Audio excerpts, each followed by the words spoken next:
अस्व्यो वारो अभव स्त इंद्र स्रके यत्वा प्रत्यहन्देव एकः अजयो गा अजयः सूर सोमम वासृजः सर्तवे सप्त सिंधून।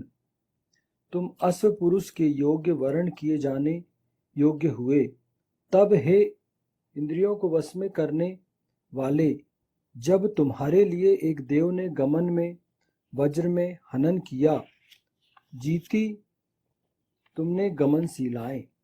हे शौर्य संपन्न जीता सोम, भली भांति सृजन किया आवागमन हेतु 7 समुद्रों का।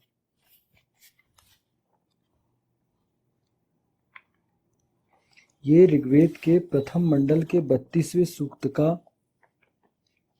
12वां मंत्र लिया जा रहा है। उसका यही कारण है कि पुरुष एक्चुअल में पुरुष बन ही नहीं पा रहे, पुरुष ही नहीं बनते। तो जब पुरुष ही नहीं बनोगे आप, तो आप कैसे परिस्थितियों को डील करोगे? जब आप श्रेष्ठ पुरुष ही नहीं हो तो कैसे एक अच्छा जीवन आप जी सकते हो? आप चुनौतियों का सामना ही नहीं कर पा रहे हो। अगर एक पुरुष होगा तो वो अपने पत्नी के साथ भी अच्छा व्यवहार करेगा, अपने बेटी के साथ भी अच्छा व्यवहार करेगा, और वो अपनी बेटी को भी ऐसा बनाएगा कि भैया तुम्हें जब तुम्हारा विवाह होगा बेटा, तो आपको बहुत अच्छे से अपना जीवन जीना है। तो ऐसी कोई निर्माण की पाठशाला कहीं चल ही नहीं रही। लोग अनावश्यक शॉर्टकट से आगे बढ़ने का प्रयास कर रहे हैं अपने अंदर। हे शौर्य संपन्न जीता सोम, सूर हे शौर्य संपन्न अजय जीता सोमम सोम। हे शौर्य संपन्न जीता सोम, अजय सूर सोमम अर्थात सोमो रेतोधा मिथुन एव रेतो दधाती। कपिस्थल कट संहिता 46.2 तात्पर्य प्रजनन कर्म है। यहाँ शौर्य संपन्न इंद्रियों को वश में करने वाले अश्व पुरुष को प्रजनन कर्म को जीतने की बात कही गई है। हाँ, अब यहाँ पर शौर्य संपन्न इंद्रियों को वश में करने वाला जो व्यक्ति है, उसको ये कहा गया कि वो प्रजनन कर्म करने में सक्षम हो, अश्व पुरुष के समान हो, सक्षम हो। अपनी पत्नी से जब प्रजनन कर्म करे, दाम्पत्य संबंध स्थापित करे, तो वो पुरुष अपने पौरुषत्व का प्रदर्शन करे। उसके पौरुषत्व में उसका पौरुषत्व बहुत उच्च स्तर का होना चाहिए, अश्व के समान। तात्पर्य उसे प्रजनन कर्म हेतु काम कलाओं का पूर्ण ज्ञान होना चाहिए, ताकि वह प्रजनन कर्म में कभी भी सुंदर लड़कियों, औरतों, अप्सराओं से पराजित न हो। मतलब उसको प्रजनन कर्म में काम कलाओं का नॉलेज होना चाहिए, उसको दक्ष होना पड़ेगा, उसको और इन सब चीजों का उसको पूर्ण ज्ञान होना चाहिए, ताकि प्रजनन कर्म कभी भी उसकी जो पत्नी है, सुंदर लड़कियों मतलब जो उसकी पत्नी बने, औरतों मतलब जो उसकी पत्नी हो, अप्सराओं से पराजित ना हो। अब एक जो लड़की है वही उसकी किसी लड़की को वो पसंद करेगा, फिर वो औरत बनेगी और वही उसकी अप्सरा होगी, तो वो उनसे कहीं पराजित ना हो।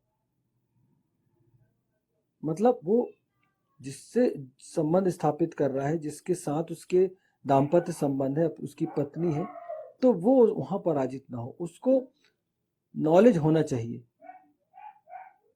दाम्पत्य जीवन का। अब यहाँ पर बोला जरूर ऐसा गया, लेकिन यहाँ बहुत सारी चीजों में की बात हो रही है कि जब आपकी पत्नी वो बनेगी कोई औरत, तो आप उससे पराजित ना हो। मतलब आप उसका मन जीतने वाले हो। आपको ऐसा वीर बनना है, ऐसा महावीर बनना है कि जो आप उनके हृदय को जीत सके, उसके मन को जीत सके, क्योंकि वो आपको तो जीवन भर दोनों को एक साथ रहना है। तो आप दोनों को, आपको ऐसा अपना प्रदर्शन होना चाहिए आपका वैवाहिक जीवन में, पारिवारिक जीवन में, कि वो आपकी जो पत्नी है वो और आप एक दूसरे के बिना जी ना पाए। प्रदर्शन से मतलब यह है, अतः न केवल उन्हें ऐसी गमनशीलाओं का हृदय दिल मात्र नहीं जीतना है, अपितु प्रजनन कर्म में भी उन्हें विजय प्राप्त करना है। हाँ, वेद कहता है कि आपको आपके जो पार्टनर है उसका हृदय तो जीतना है, दिल जीतना है, और उसके हृदय में अपना स्थान बनाना है, लेकिन आपको दाम्पत्य जीवन में भी श्रेष्ठ प्रदर्शन करना है ताकि सामने वाला पूर्णतः खुश रह सके, संतुष्ट रहे। तभी तो वो आपकी संतानों का, आपके परिवार को आगे ले जाएगा या आगे ले जाएगी। बहुत स्पष्ट बात वेद करता है और पूरी बात यहाँ पर यह है कि पौरुषत्व से संपन्न, पौरुषत्व की ही बात हो रही है यहाँ पर कि कैसे पुरुष होना चाहिए। बहुत अच्छे से वेद यहाँ पर इस बात का व्याख्यान करता है कि पुरुष की क्या विशेषता होनी चाहिए, और अगर पुरुष अपने अंदर ये विशेषता ले आए, कोई भी व्यक्ति हो, तो उसका जीवन नरक हो ही नहीं सकता, क्योंकि वो उसको वेद बहुत सारी ह्यूमन साइकोलॉजी की बात करता है वेद। और जब आप वेद पढ़ोगे और इस मंत्र पर आचरण करेंगे तो वुमेन साइकोलॉजी भी जागृत होगी। आपको समझ में आएगा कि औरत क्या सोचती है, क्या चाहती है, एक पत्नी क्या चाहती है, एक बेटी क्या चाहती है अपने पिता से। यहाँ खैर पति पत्नी की बात हो रही, तो एक पत्नी अपने पति से क्या चाहती है, पति का क्या कर्तव्य है, ये सारी चीजें की बात हो रही। वेद अपने अनुयायियों को इस क्षेत्र का सफलतम धर्मयोद्धा बनाना चाहता है। इसी से मानव ही जनहित और विश्वहित जुड़ा हुआ है। हाँ, वेद अपने अनुयायी को सफलतम धर्मयोद्धा बनाना चाहता है इस क्षेत्र का, क्योंकि मानव ही जनहित और विश्वहित इसी से जुड़ा हुआ है।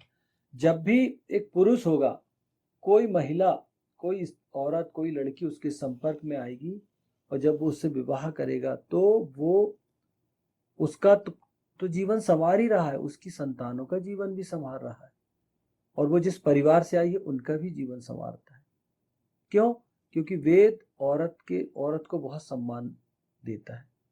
वेद सतीत और पातिव्रत को बहुत अधिक महत्व देता है, और वेद हमेशा ये वेद का आदेश है, ईशान का आदेश है, ईश्वर का आदेश है, परमपिता परमेश्वर का, कि औरत का सम्मान होना ही चाहिए। वो ऐसे समाज को, ऐसे लोगों को पसंद नहीं करता जो औरत का सम्मान नहीं करते। वेद औरत सम्मान पे बहुत जोर देता है, और वो चाहता है कि औरत का विवाह सत्पुरुष से ही, क्योंकि सत्पुरुष से उसको सम्मान दे सकता है। इसलिए वेद इन सब चीजों पे बहुत नजर रखता है। वेद इनके लिए बहुत अधिक आदेश देता है व्यक्ति को। और फिर जो व्यक्ति पुरुष होते हैं, तो जब भी एक सत्पुरुष से किसी लड़की का विवाह होगा तो उसका जीवन निश्चित रूप से बहुत सुखमय बनता है, क्योंकि औरत को यहाँ ईश्वर रत्न कहता है। भली भांति सृजन किया आवागमन हेतु 7 समुद्रों का। अव असृज भली भांति सृजन किया, सर तवे आवागमन हेतु सप्त सिंधु 7 समुद्रों का। ईशान परम परमात्मा ने मनुष्य के आवागमन के लिए भली भांति 7 समुद्रों का सृजन किया है।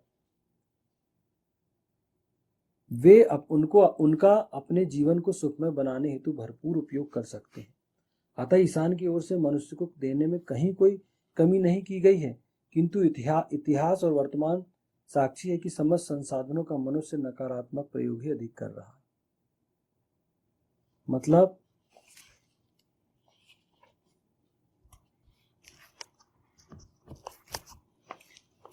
ईशान ने मनुष्य के आवागमन के लिए भली भांति 7 समुद्रों का सृजन किया।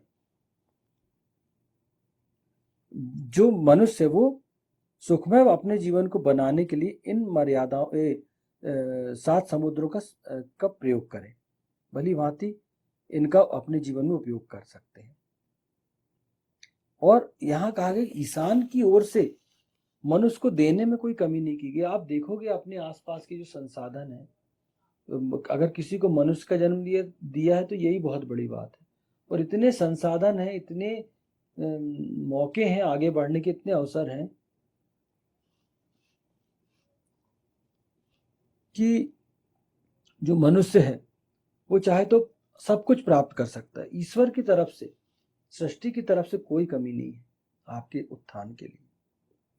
किंतु हम इतिहास और वर्तमान को देखते, इतिहास साक्षी है, वर्तमान को देखें, इतिहास में देखें कि समस्त संसाधनों के होते हुए भी मनुष्य उनका नकारात्मक प्रयोग ही करता है। व्यक्ति को क्या लगता है कि सब मैं ही ले लूं, और कभी भी वो उसको प्रॉपर सही रास्ते से नहीं पाना चाहता, हमेशा शॉर्टकट से ही पाना चाहेगा। कोई भी चीज हो, उसको लगता है कि कैसे शॉर्टकट से मैं इन सब चीजों को पा सकता हूं। और वही चीजें होती हैं कि इनका व्यक्ति पात्र बन के इनको नहीं प्राप्त करता, आपको पात्र बन के पाने का प्रयास करता है, तो नकारात्मकता आती। फिर उसको लगता है ये छिन ना जाए, ये चीजें, ये कोई मुझसे ले ना ले ये चीजें। क्यों? क्योंकि आप उसके योग्य नहीं हो ना, आपने उसको गलत तरीके से प्राप्त करने का प्रयास किया। और जो पात्र होता है वो उसको मिलना ही स्वाभाविक रूप से वो चीजें। तो प्रवृत्ति है मनुष्य की कि वो इनका नकारात्मक प्रयोग करता है। क्यों? क्योंकि वो शिक्षित नहीं है, वेद के द्वारा प्रशिक्षित नहीं है। वेद व्यक्ति को प्रशिक्षित ही करता है। अगर आप वेद पढ़ेंगे तो आपको बहुत अधिक मात्रा में प्रशिक्षण प्राप्त होगा, आप बहुत आगे जा सकते हैं वेद के माध्यम से।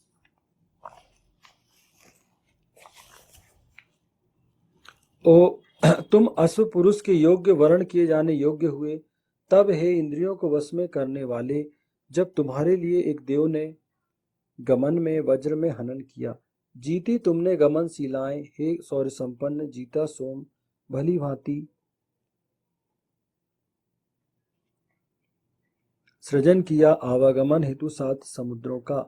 ओम अश्वियो वारो अभव स्तदिन्द्र, स्रके यत्वा प्रत्यय हंदेव एकः, अजयो गा अजयः सूर सोमम वासृजः, सर तवे सप्त सिंधून।